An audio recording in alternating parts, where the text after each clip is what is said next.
Hello, everybody. And on November 23rd, we've got a new moon in the joyful, fun sign of Sagittarius. As you can see by the t-shirt, I thought it's time. We've been wading around a lot of Saturn and Pluto energy and quite a lot of heavy frequencies. And now we're coming towards this new moon in Sagittarius, which is a ray of light. It's a fire sign. It's a ray of faith, of hope, of possibility in a brighter, better future. So Sagittarius, it's Jupiter ruled, and Jupiter has to do with abundance, with wealth, with expansion, with good fortune. And how do you draw this energy to you? You draw it with the energy often of enthusiasm. And I think of the word of a word for Sagittarius because of the Jupiter rulership. I think of the Greek word enthusiasmos, which means filled with God, entheos, filled with God. This almost like a superhuman type of energy that is out there if you can open yourself to it. So we've got Sun, Moon, Venus, Mercury, all in Sagittarius. This is an upwards energy. As you see, the arrow of Sagittarius, it's going upwards. Where do you want to shoot your arrows? What are you aiming for? What do you aspire to? Sagittarius is a wonderful storyteller. Yes, it's the storyteller that's got all the children, you know, their eyes are wide open. Yes, what stories do you want to share? Maybe your own experiences, your own inspirations. Then we've got Sun and Moon are at 1 degree of Sag, and they're actually trine to Jupiter at 28 degrees of Pisces. So it's an unusual, it's a sort of out of element trine. Usually a trine is the same element, but because this is an early degree of Sag and this is a late degree of Pisces. So we're looking here at this trine with Jupiter ruling Sagittarius. So this is really a time. Now Jupiter is retrograde in Pisces. So it's a reminder. It's a reminder to keep expanding, to keep seeing that you have, and the others around you, unlimited potential inside of you. Don't get stuck in the little weeds, the little things. Apparently the crane bird, I was listening to a story of, I think it was Sri Radhanath was telling a story about this crane bird. You know, it watches the fish. It watches and watches all these little fish going past.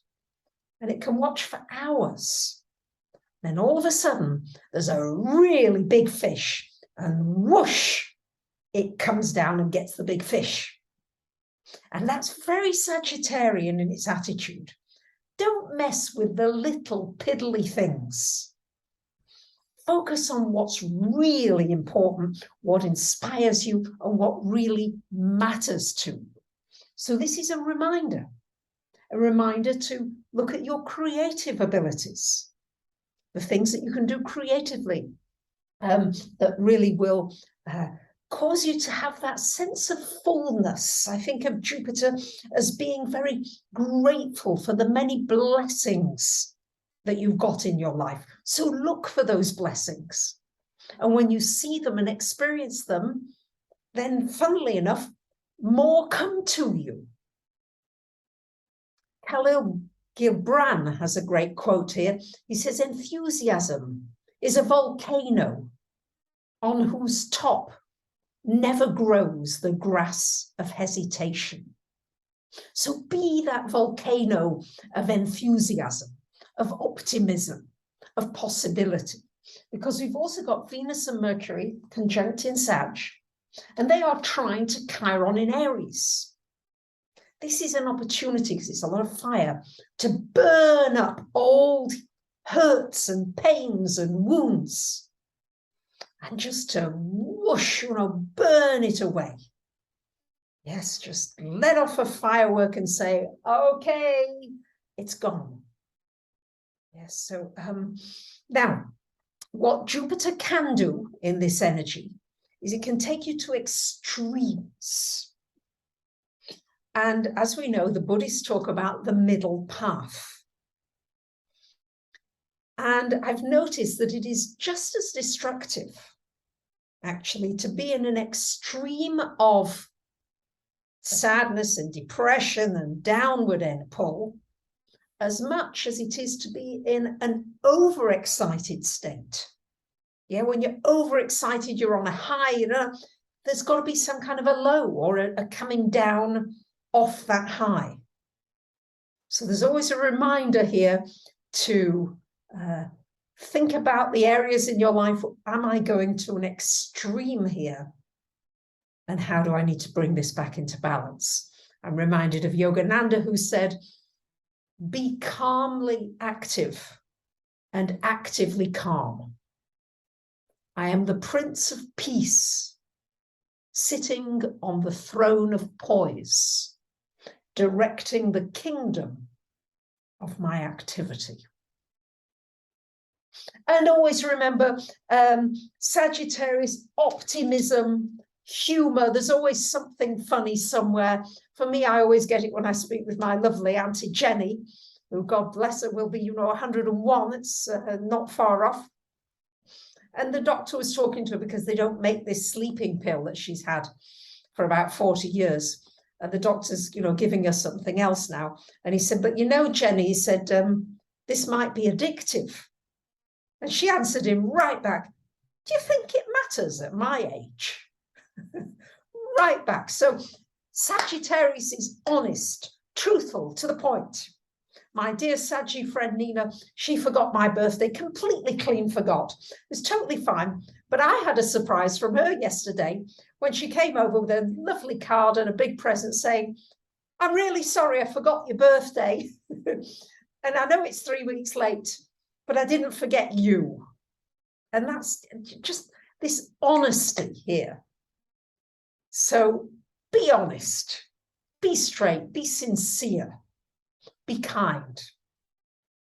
Bring out the fire in you, and also this sense that we're all in this together. It's this Jupiter energy. And I'm reminded of Nesbitt's quote from the Railway Children.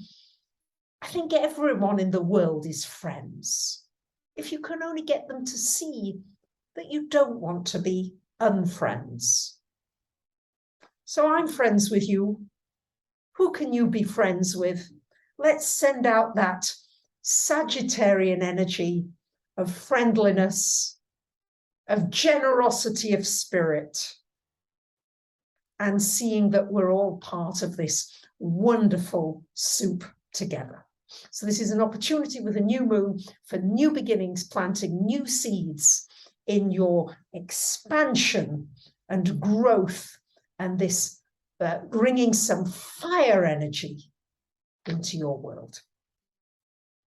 So I thank you very much for listening. I look forward to your comments. I read them all, and looking forward to seeing what you have to say about what do you feel enthusiastic about in your life? What makes you have that sense of feeling filled up with God's or source energy? Much love. Bye for now.